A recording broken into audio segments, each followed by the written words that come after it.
I lent you $50,000 and I want every penny back. Suddenly the phone rang and my sister-in-law made a shocking statement to me. What? I was stunned, but she didn't hesitate to say harsh words. You've been taking advantage of Bob's kindness and lying left and right. I can't believe it. I don't even see you as family anymore. My sister-in-law's voice on the phone was high-pitched. Her furious face flashed into my eyes. Not considered family? It was my sister-in-law who decided to cut ties with me soon after I got married. This treatment is unfair because she never took me seriously from the beginning. You know, I saw you yesterday, dining out at that restaurant. If you're doing so well, why don't you just pay me back already? Huh? If that's the topic, please let me say something. I became increasingly irritated and uncomfortable talking to my sister-in-law. Hold on a sec. I'd rather talk about this face to face. Can we meet up? Yes, that's what I wanted. I've been married for 5 years, but I haven't seen my sister-in-law since our first family gathering. I decided it was time for a direct confrontation. I've always been compelled to spill out all my troubles face to face with my sister-in-law. However, what was lurking behind the unease I felt on that phone call was something far beyond my wildest imagination. I'm Lydia Matthews, 29 years old. Been married for 5 years, and my husband and I are now talking about having kids soon. I work for a beverage company and have continued doing so even after marriage. I met my husband, Bob, when I was 23. During a group date with friends, the moment our eyes met, Bob made an intense move on me. I fell head over heels for you at first sight. Would you go out with me, even just as friends? Well, I don't even know your name yet. Oh. I'm Bob Matthews, 26. I'm in insurance sales. Your long black hair is so beautiful. At first, I thought he was joking and was completely taken aback, but after talking with him, I found him to be incredibly fun and genuine. By the time we were ready to part, we were totally comfortable with each other. The reason we decided to get married after only a year of dating was because I could truly feel how much Bob cherished me and genuinely loved me. However, I would come to find out, 5 years later, that his initial approach was far from pure. Bob's family situation was such that his mother had already passed away, and his sister was taking care of their aging father, who required assistance.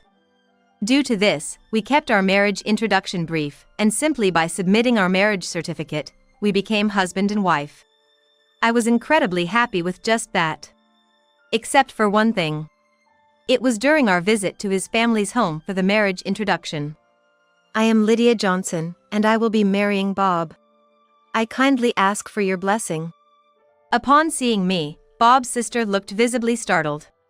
Then she looked me up and down for a moment. Okay. Take care of each other, okay? I'll take care of my father, so don't worry. My sister-in-law's attitude when we first met was one of obvious contempt.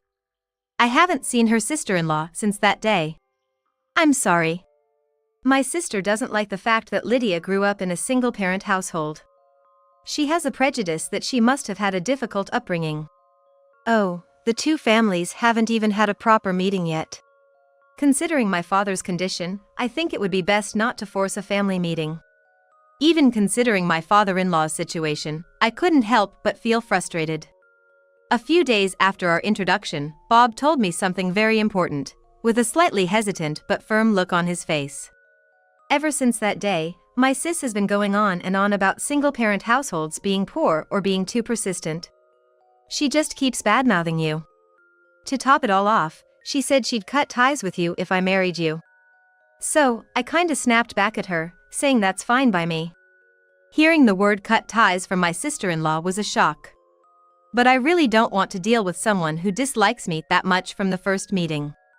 Moreover, not having to deal with Bob's family and just living the two of us didn't sound bad for young me.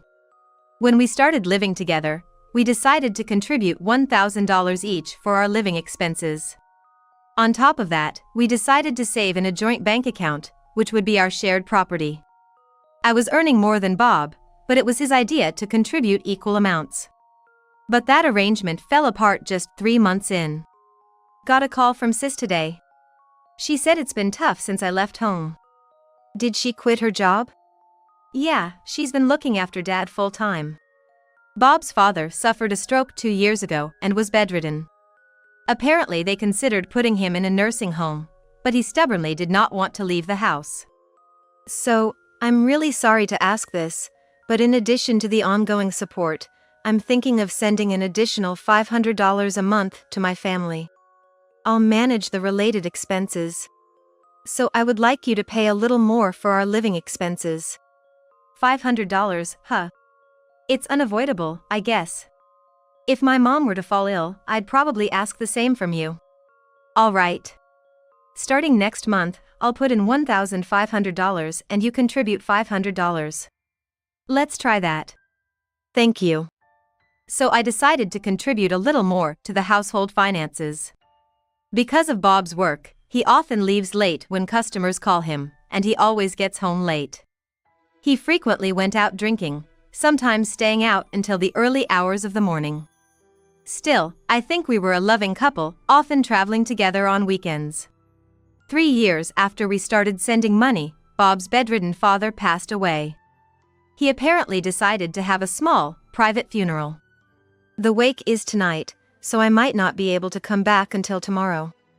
Okay, then I'll hurry up and get ready. I wasn't able to visit my father-in-law during his illness, so I wanted to at least give him a proper send-off. No, it's okay if you don't come. Remember, my sister said she wanted to cut ties with you, right?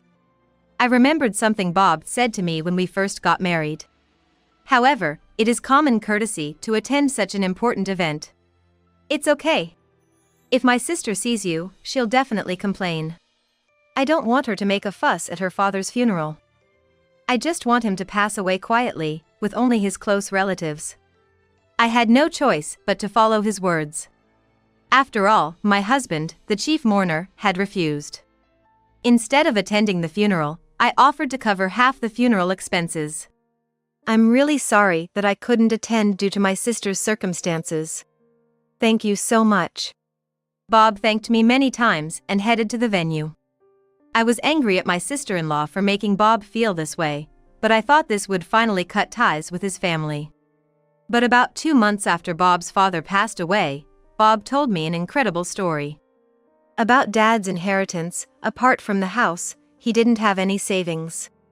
So, I decided to leave the house to my sister since she's been looking after him all this while. That makes sense. I think that's a good idea.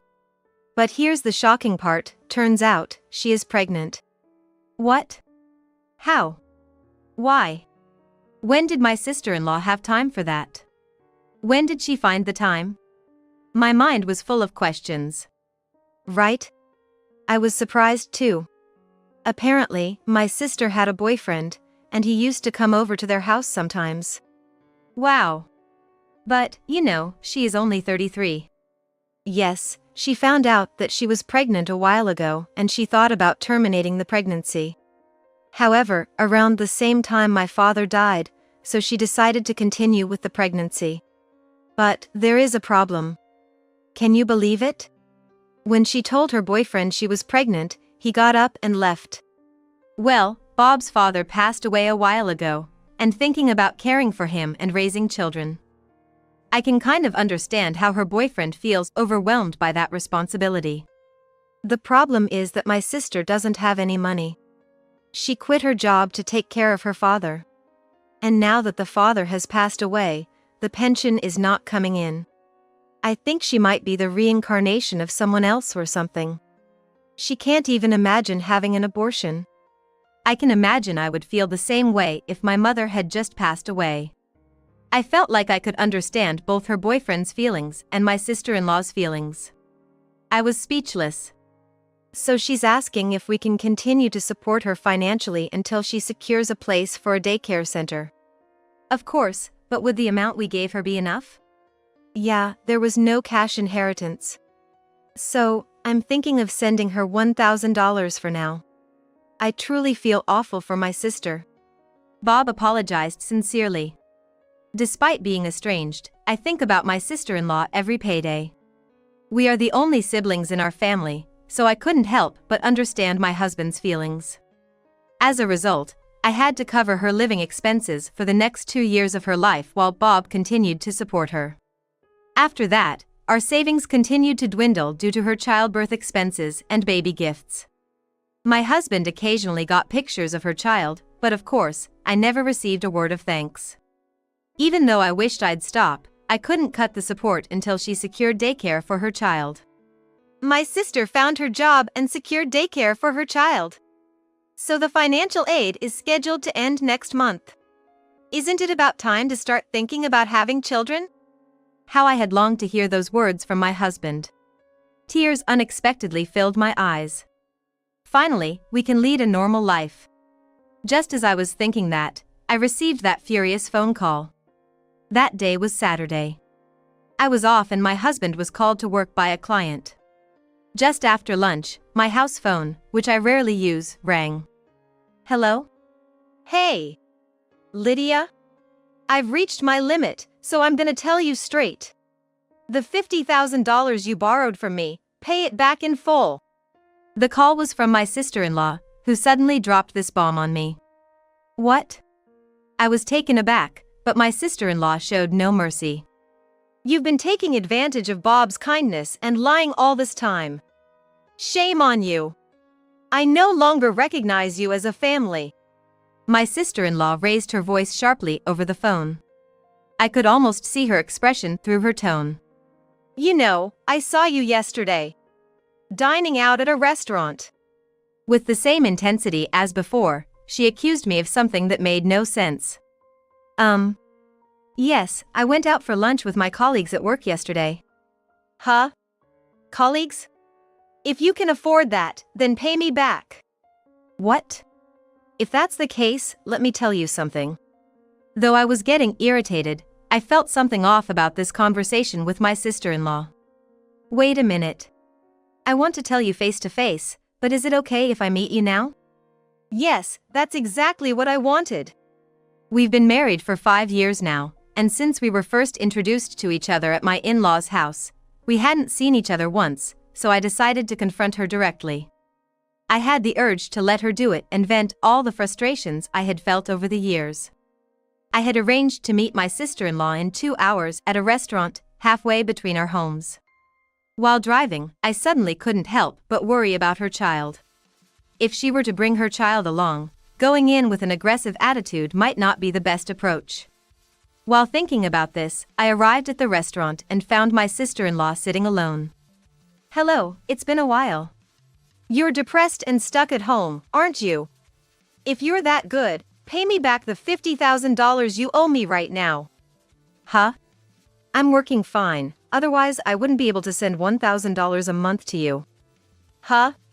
If you want your mysterious $50,000 returned, please return the money we sent over the past 5 years. I blurted out everything I wanted to say on the phone. Don't be silly. I'm the one who's sending you money because you're depressed and can't work. What is this depression you always talk about? The unsettling feeling I had during the phone call with my sister-in-law grew stronger. I voiced out the concern that had been bothering me. By the way, where's your child today? Did you not bring him because you don't like me? Huh? I don't have any kids? What? I thought he got into a daycare and you found a job. After cutting us off, how much more do you plan to rely on us? What? I've been working for the past 2 years. What are you talking about? It became clear that neither of us understood what the other was saying, and we both fell silent. Probably, just like me, my sister-in-law's mind was racing trying to piece everything together. There was only one person at the center of this confusion. Please, just listen to me for a moment. Weren't you the one who wanted to cut ties? I felt dizzy. I heard from Bob. Your mother told him that if he wanted to marry, he'd have to sever ties with his family. She didn't want to give her daughter away just to be burdened with caregiving duties. I was at a loss for words. My sister-in-law continued to tell me about the past 5 years, as recounted by my husband. What my sister-in-law was saying was far removed from reality as I knew it. Shortly after we got married, my mother became ill, so I quit my job and returned to my parents' home to care for her. We didn't have any money, so Bob asked my sister-in-law to give us $300 monthly allowance. We also subsidized hospitalization and surgical expenses as needed. 2 years ago, Bob got into debt, so my sister-in-law took over more than $20,000. And after my mother passed away, I became depressed. My husband's lies were skillfully manipulating the emotions of an eldest daughter, his sister. Even after her estrangement, she wanted to help her brother and helped me. I wanted to attend your mother's funeral and visit you when you weren't feeling well, but Bob said it was impossible because you were depressed. Well, just the other day she saw me eating at a restaurant and thought I was lying about everything. My mother is doing well, and my brother graduated from university and got a job. I've never had depression, and all of the living expenses are covered by the money I earn. I put my hand on my forehead and closed my eyes. It felt like all the hardships of the past came back to me all at once. What happened during those 5 years when I thought I was somehow happy? What side of my husband did I see? I always thought you hated me. I heard that you wanted to disown me as my sister-in-law. What? Now it was my sister-in-law's turn to be shocked. I told her everything Bob had told me the last 5 years. Yes, I quit my job, but my father had a decent pension and savings. He was saving for his funeral, so I've already returned to work. What do you mean by pregnant, by the way? I wrote in detail from the time she found out she was pregnant until her boyfriend abandoned her and she became a single mother. It sounded so ridiculous that we both laughed out loud, wondering how we could be so gullible. You said earlier that you cover all your living expenses yourself, right? Yes, I had to cover the cost while transferring money. My sister-in-law exuded a different anger than when she called. And she said with a solemn expression, "I'll never forgive that guy. Lydia, could you please do some research on this? I can't believe Bob planned this all by himself." Yes. I can't forgive him either. We exchanged contact information and decided to call it quits that day. About a month later, my sister-in-law called me and we met at the same restaurant as before. Terrible news. Shortly before the wedding, Bob reconnected with his ex-girlfriend from high school. Her name is Isabella, and she seems to be working at a nightclub now. My sister-in-law let out a big sigh. "I'm sorry, but the first day you came to my house I thought you were Isabella. You look exactly like his high school girlfriend." When I first met Bob, he told me your long black hair is beautiful. I have long straight hair that reaches my waist and am quite tall. People who met me for the first time often commented on my friendly demeanor. Isabella was pretty, but she was really no good. I'm sorry I looked like a jerk just because you looked like her. It turns out that Isabella is a year older than Bob and she attended a different high school. Isabella became pregnant when Bob was 17 years old. His panicked parents scraped together $1,000 for her abortion. All the while, they didn't know it was part of Isabella's plan. At the time, Isabella was dating several men and she claimed was pregnant and defrauded them of abortion costs. The smart thing about Isabella is that she didn't keep all her money to herself. She shared it with her boyfriends and shared her secrets, so her men were even more attracted to her. I felt a chill run down my spine. Here's the story behind my husband's obsession with long black hair. He saw Isabella's high school days through me. It's very creepy. My sister-in-law nodded in silent agreement. Currently Isabella is working in a nightclub. Although her makeup style has changed, her signature long black hair is still intact. From the past stories told by my sister-in-law, it was clear that Isabella was behind the exploitation of the past 5 years. Just then, my phone rang and I received a new message. "Huh? Lydia, my sister's child has become ill. He needs a transplant overseas. I want to do everything I can, so could you lend me $20,000 of your savings? Today. Please be prepared." At this point, the whole situation started to feel like a comedy skit. As we were thinking about what to do next together, my sister-in-law's cell phone rang. "Hello, Bob? What should I do? Lydia was deceived by her brother and became a guarantor for a loan. Please! I want you to lend me $30,000 in cash right now. My money alone is not enough. My sister-in-law looked into my eyes and she gave me a wicked smile. Okay, calm down. I'll have it ready by tomorrow, okay? Thank you. Let me know as soon as you're ready. After hanging up, my sister-in-law let out a long sigh. Tomorrow we will put an end to this matter once and for all.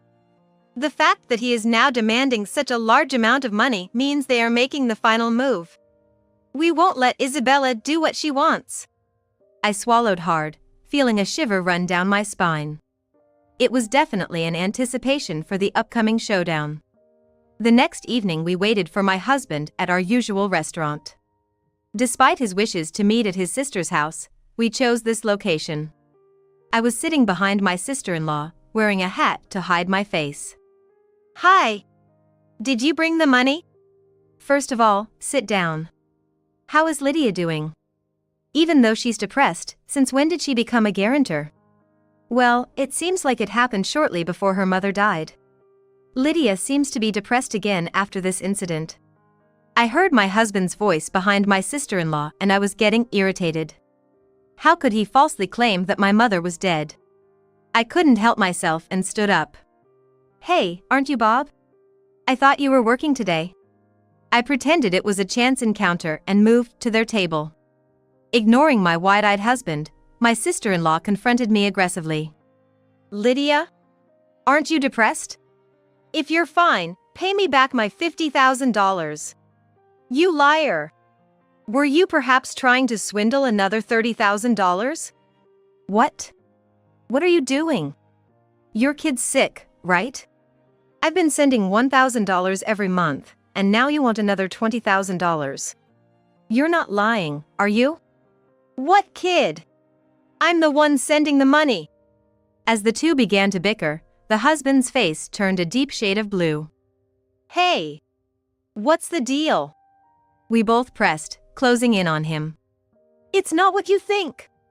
It's, well, Starting to sweat profusely, my husband, seemingly out of excuses, began to apologize. I'm so sorry. It's all my fault. The debt's on me. If I don't sort it out today, I'm gonna be in big trouble. Please! Both of you, help me out.